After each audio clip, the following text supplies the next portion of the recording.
Pois bem, então seja bem-vindo ao segundo módulo do seu treinamento de criação de sites na plataforma WordPress.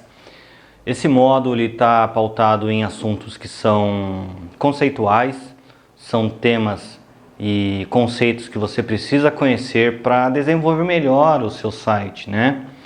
Como, por exemplo, os serviços necessários que nós vamos utilizar para que o seu site funcione perfeitamente, otimizado, com segurança.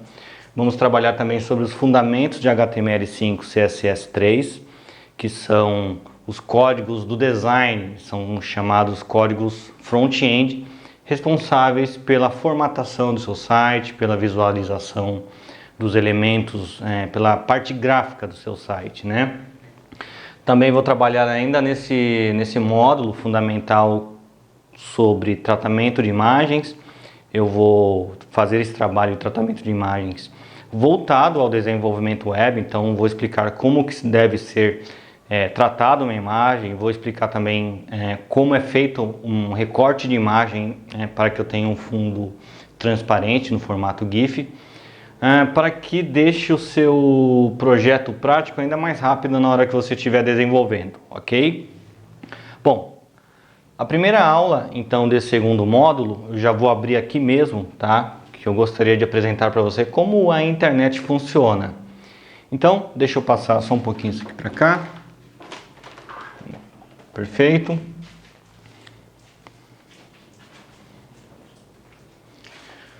Tudo começa com o usuário digitando algum nome de domínio no navegador.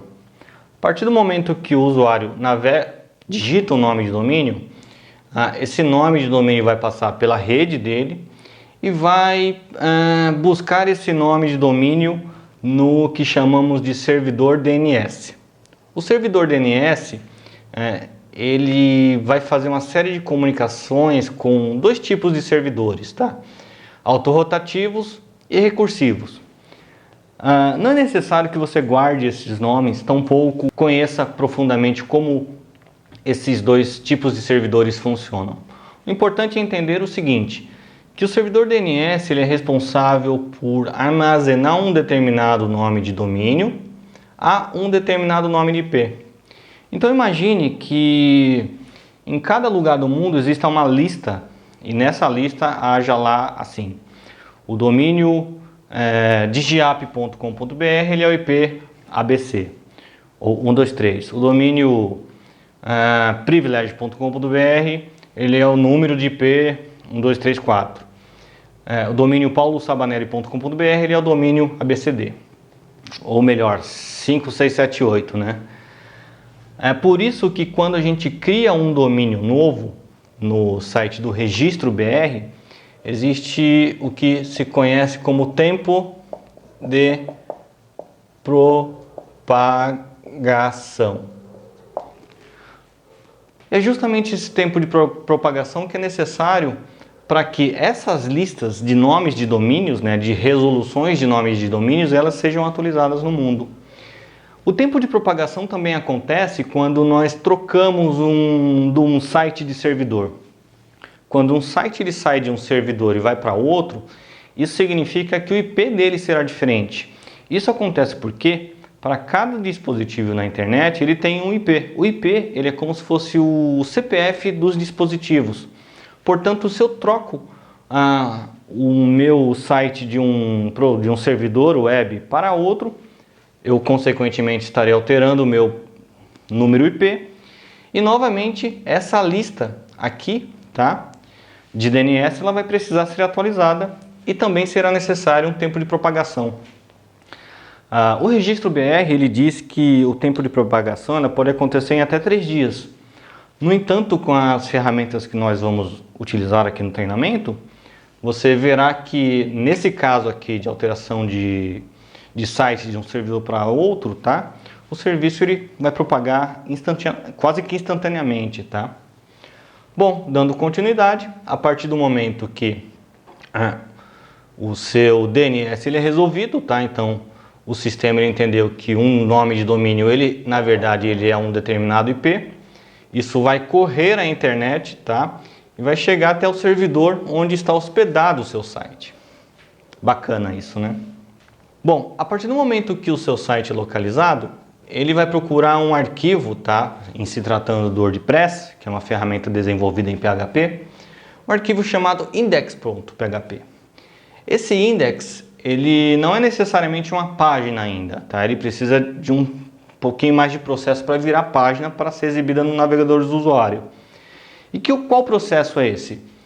O seu index.php, bem como todos os outros arquivos do WordPress, eles vão passar por um interpretador do código PHP, tá?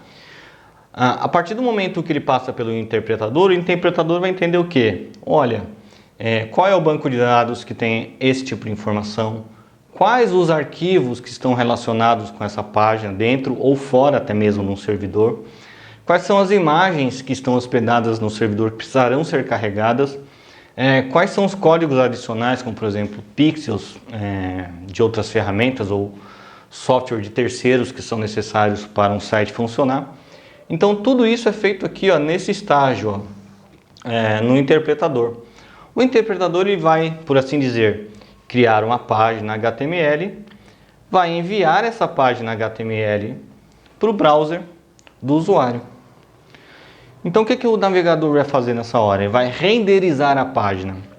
Quando o navegador renderiza a página, ele está buscando todas as informações necessárias, imagens, pixels, códigos especiais, os textos, os arquivos de formatação, como já falamos, CSS, para a partir disso entregar um site na tela do navegador do usuário, tudo isso aqui acontecendo em milésimos de segundo. Outra curiosidade é que tudo isso é possível por conta de dois protocolos, tá? O TCP e o IP. O IP nós já entendemos, né, que ele é o CPF dos dispositivos, e o TCP ele é o responsável por fazer o empacotamento desses dados, né? Então suponhamos que a partir do momento que um usuário digite um nome de domínio, isso será transferido pela internet por esse protocolo aqui, ó, TCP. E no meio do caminho, aqui, ó, esse pedido, essa solicitação, ela pode traçar diversas rotas. Até tem um site interessante aqui que eu gostaria de compartilhar.